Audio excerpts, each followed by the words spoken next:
बिस्मिल्लाहिर्रहमानिर्रहीम। अस्सलाम वालेकुम डियर स्टूडेंट्स। अच्छा जी, आज के हमारे 8वें लेक्चर के साथ न्यूट्रिशन एंड बैक्टीरिया में हमारा एक छोटा सा पोर्शन रह गया था। ऑटोट्रॉफिक बैक्टीरिया हमने स्टार्ट किया था, जिसमें है फोटोसिंथेटिक बैक्टीरिया। ऐसे बैक्टीरिया जो फोटोसिंथेसिस कर सकते हैं, ठीक है। तो बैक्टीरिया यानी उनके पास भी क्लोरोफिल होता है, वो भी फोटोसिंथेसिस कर सकते हैं।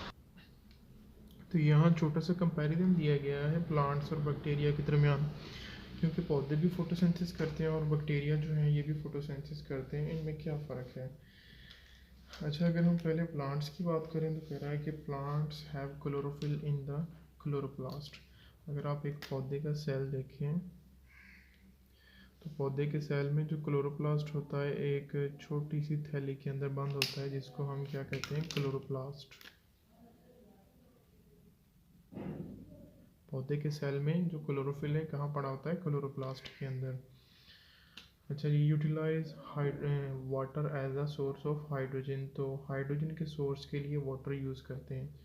तो यहाँ एक इक्वेशन मैं आपकी आसानी के लिए लिख देता हूँ। है तो बैक्टीरिया का पोर्शन यहाँ लिखी हुई है, यहाँ छोटी सी लिखी हुई है। कैमरा मैं इसको ज़रा विजिबल कर देता हूँ।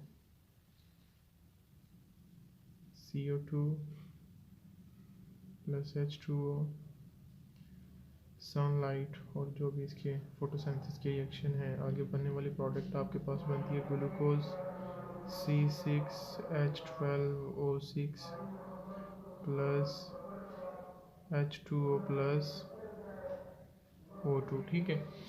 तो ये तो हो गया ऑर्गेनिक फूड जो इसने बनाया है। अब यहाँ अगर देखा जाए तो ये इसने हाइड्रोजन यूज़ की है, वाटर यूज़ किया है ना, हाइड्रोजन के सोर्स के लिए वाटर यूज़ हुआ है। अच्छा, लिबरेट ऑक्सीजन, अगर यहाँ बाई प्रोडक्ट के तौर पे देखा जाए तो जो ऑक्सीजन है उसको ये रिलीज़ कर रहा है। जो पौधे होते हैं, ये नीचे मैंने लिखा हुआ है कार्बन डाइऑक्साइड वाटर मिलकर ग्लूकोज बनाते हैं, तो वाटर और ऑक्सीजन जो है वो बाई प्रोडक्ट के तौर पे बनता है। अगर हम बात करें बैक्टीरिया की लेकिन जो हमारे पास एक बैक्टीरियल सेल है, बैक्टीरियल सेल में जो क्लोरोफिल है किसी भी मेम्ब्रेन बॉन्ड स्ट्रक्चर्स के अंदर नहीं होता, क्योंकि प्लांट्स जो हैं बहुत ही कॉम्प्लेक्स हैं, डबल मेम्ब्रेन बॉन्ड जो हैं ऑर्गेनेलिस होते हैं, इसीलिए ये बंद थैलियों के अंदर स्ट्रक्चर्स मिलते हैं आपको। लेकिन यहाँ जो क्लोरोफिल पड़ा होता है बैक्टीरियल सेल्स के अंदर, ये साइटोप्लाज्म के अंदर बिखरा हुआ होता है, डिस्पर्स्ड इन साइटोप्लाज्म। अब chlorophyll dispersed in cytoplasm, cytoplasm के अंदर ये मुंतशिर होता है। अच्छा जी, दूसरे नंबर पर कह रहे हैं कि utilise hydrogen sulphide as a source of hydrogen. तो हाइड्रोजन सल्फाइड जो है उसको ऑक्सीजन के तौर पे ये यूज़ करता है। और हाइड्रोजन तो पौधे भी यूज़ कर रहे हैं, बैक्टीरिया भी यूज़ कर रहे हैं, लेकिन फ़र्क सिर्फ क्या है कि पौधे जो हैं वाटर यूज़ करते हैं हाइड्रोजन के सोर्स के लिए, बैक्टीरिया हाइड्रोजन सल्फाइड यूज़ कर लेते हैं, ठीक है, H2S। तो एग्जांपल इनकी आगे लिखी हुई है, green sulphur bacteria, purple sulphur bacteria, ऐसे बैक्टीरिया जो सल्फर को बाई प्रोडक्ट के तौर पर रिलीज़ करते हैं। जैसे पौधे ऑक्सीजन को बाई प्रोडक्ट के तौर पर रिलीज़ करते हैं, वाटर को ऑक्सीजन बाई प्रोडक्ट के तौर पर रिलीज़ करते हैं, ऐसे बैक्टीरिया जो फोटोसिंथेसिस के अंदर सल्फर को बाई प्रोडक्ट के तौर पर रिलीज़ करते हैं, जैसे green sulphur bacteria, purple sulphur bacteria, purple non sulphur bacteria, ठीक है। अब नॉन सल्फर मीन के ये वो बैक्टीरिया है जो सल्फर को बाई प्रोडक्ट के तौर पे रिलीज़ नहीं करता, बल्कि ये किसको रिलीज़ करेगा? ऑक्सीजन को। इट्स मीन कि ये हाइड्रोजन सल्फाइड भी यूज़ नहीं करेगा, बल्कि क्या यूज़ करेगा? वाटर। आगे बहुत बड़ी क्लास है साइनोबैक्टीरिया, वो भी इंशाल्लाह हम पढ़ेंगे। तो ये तो था बैक्टीरिया और प्लांट में थोड़ा सा फ़र्क। उसके बाद हम बात करें अगर कीमोसिंथेटिक बैक्टीरिया की, तो कीमोसिंथेटिक बैक्टीरिया हमारे पास वो बैक्टीरिया होते हैं, कह रहा है कि जो ऑक्सीडेशन करवाते हैं, दे ऑक्सीडाइज इनऑर्गेनिक कंपाउंड। जो इनऑर्गेनिक कंपाउंड होते हैं उनकी ऑक्सीडेशन करवा देते हैं ये बैक्टीरिया, जैसा कि nitrate, sulphur and nitrites, ferrous ion वगैरह, इन सारी चीज़ों की ऑक्सीडेशन करवा देते हैं। ऑक्सीडेशन मीन के एडिशन ऑफ ऑक्सीजन या रिमूवल ऑफ हाइड्रोजन जो है, इस चीज़ को हम ऑक्सीडेशन कहते हैं। And trap the energy released for synthetic reaction, और एनर्जी को ट्रैप करते हैं। किस तरह ट्रैप करते हैं? एग्जांपल उसने दी हुई है, नाइट्रीफाइनिंग बैक्टीरिया है। अच्छा, नाइट्रीफाइनिंग हमारे पास वो बैक्टीरिया है जो कि हमारे पास जो इनऑर्गेनिक कंपाउंड्स होते हैं उसको आयोनिक फॉर्म में तहलील कर देते हैं, यानी nitrite, nitrates, sulphur, ferrous ion की फॉर्म में कन्वर्ट कर देते हैं। किस तरह, जैसे कुछ एग्जाम्पल मैंने लिखी हुई इधर आपकी आसानी के लिए। कह रहे हैं कि these bacteria convert free nitrogen into nitrates. अच्छा जी, ये देखें, ये फ्री नाइट्रोजन है। ये नेचर के अंदर बिल्कुल एक कॉमन सा रूल है कि अगर हमारे पास एक पौधा है,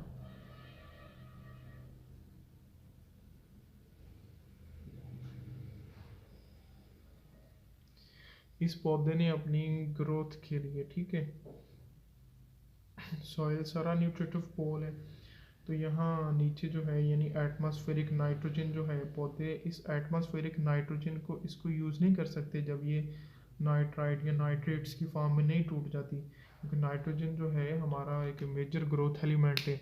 ये जानदारों को, लिविंग ऑर्गेनिज्म को चाहिए। अगर ये फ्री नाइट्रोजन की फॉर्म में जानदार इनको इनटेक नहीं कर सकते, तो ये नाइट्रीफाइंग बैक्टीरिया जो हैं बहुत ही अच्छे हैं ये हमारे लिए, क्योंकि ये इस नाइट्रोजन को इस फॉर्म में कन्वर्ट कर देते हैं। अब देखोगे ये नाइट्राइट्स और नाइट्रेट्स की फॉर्म में कन्वर्ट हो गए हैं, तो बैक्टीरिया जो हम क्या कहते हैं, पौधे की रूट्स होती हैं, इनको इजीली इनटेक कर सकती हैं पानी के अंदर डिज़ोल्व करवा के, क्योंकि आयोनिक फॉर्म में आ जाती है ना, तो वो इजीली पौधा इसको कैरी कर सकता है, लेकिन इसको जो है पौधा यूटिलाइज नहीं कर सकता। तो लिहाजा नाइट्रीफाइंग बैक्टीरिया एक इम्पोर्टेंट रोल प्ले करते हैं। अच्छा जी, उसके बाद कह रहा है कि अगर ये नाइट्रोजन है, इसके अंदर ऑक्सीजन का एडिशन हो, तो ये ऑक्सीडेशन रिएक्शन है, तो हमारे पास आगे जो है कह रहा है कि नाइट्रेट्स बन जाते हैं, तो पौधे इजीली इस नाइट्रेट्स को उठा सकते हैं। अगर इसी तरह मैं बात करूं कि हमारे पास जो है ये अमोनिया, कह रहा है कि फ्री नाइट्रोजन इनटू नाइट्रेट्स, और दूसरे नंबर पर कह रहा है कि कन्वर्ट अमोनिया इनटू नाइट्रेट। अब ये आपके पास अमोनिया, अगर अमोनिया के अंदर एक तो ऑक्सीजन ऐड हो और दूसरा यहाँ से हाइड्रोजन रिलीज हो जाए, तो आपके पास नाइट्रेट बन जाते हैं। तो ये जो नाइट्रेट हैं ये फर्दर फिर टूट जाते हैं कि इसमें नाइट्राइट्स के अंदर, इनके अंदर अब पौधा इजीली इन नाइट्राइट्स को उठा सकता है। तो ये नाइट्रोजन साइकिल है। आगे फर्स्ट ईयर में तो नहीं हाँ, सेकंड ईयर में आप लोगों ने जो है वो पढ़ेंगे इसको इंशाल्लाह। तो पिछली किसी क्लास में भी आपने इसको नाइट्रोजन साइकिल को पढ़ा होगा। तो ये सारे इसके स्टेप हैं, तो ये नाइट्रीफाइंग बैक्टीरिया जो है नाइट्रोजन को तोड़ देते हैं इस फॉर्म में, ताकि इनको इनटेक करना पौधों के लिए थोड़ा आसान हो जाए। तो लिहाजा ये सारे कीमोसिंथेटिक बैक्टीरिया हैं। अब कुछ होते हैं डीनाइट्रीफाइंग बैक्टीरिया। डीनाइट्रीफाइंग बैक्टीरिया क्या करते हैं कि इन नाइट्रेट्स को दोबारा फिर जो है एटमॉस्फेरिक नाइट्रोजन में कन्वर्ट कर देते हैं। तो डीनाइट्रीफाइंग बैक्टीरिया जो है हमारे लिए अच्छे नहीं है। नाइट्रीफाइंग बैक्टीरिया अच्छे हैं क्योंकि ये नाइट्रोजन को पकड़ पकड़ के हमारे न्यूट्रिटिव पूल का हिस्सा बना रहे हैं।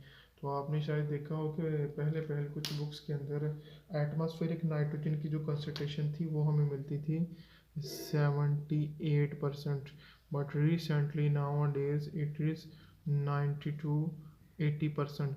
यानी एटमॉस्फेरिक नाइट्रोजन जो है उसका प्रोपोर्शन बढ़ता जा रहा है। इट्स मीन कि हमारी जो यहाँ सॉइल में न्यूट्रिटिव पोल है वहाँ नाइट्रोजन कम होती जा रही है। तो ये बदरीज बढ़ते बढ़ते जो है 85, 90, इवन कि हमारा सॉइल के अंदर नाइट्रेट्स पड़े होते हैं, न्यूट्रिटिव पोल है, वहाँ पे इनकी डेफिशिएंसी हो जाएगी, जिसकी वजह से ग्रोथ के बहुत सारे फैक्टर्स सामने आ सकते हैं। तो लिहाजा नाइट्रीफाइंग बैक्टीरिया बहुत ही इंपॉर्टेंट रोल प्ले कर रहे हैं।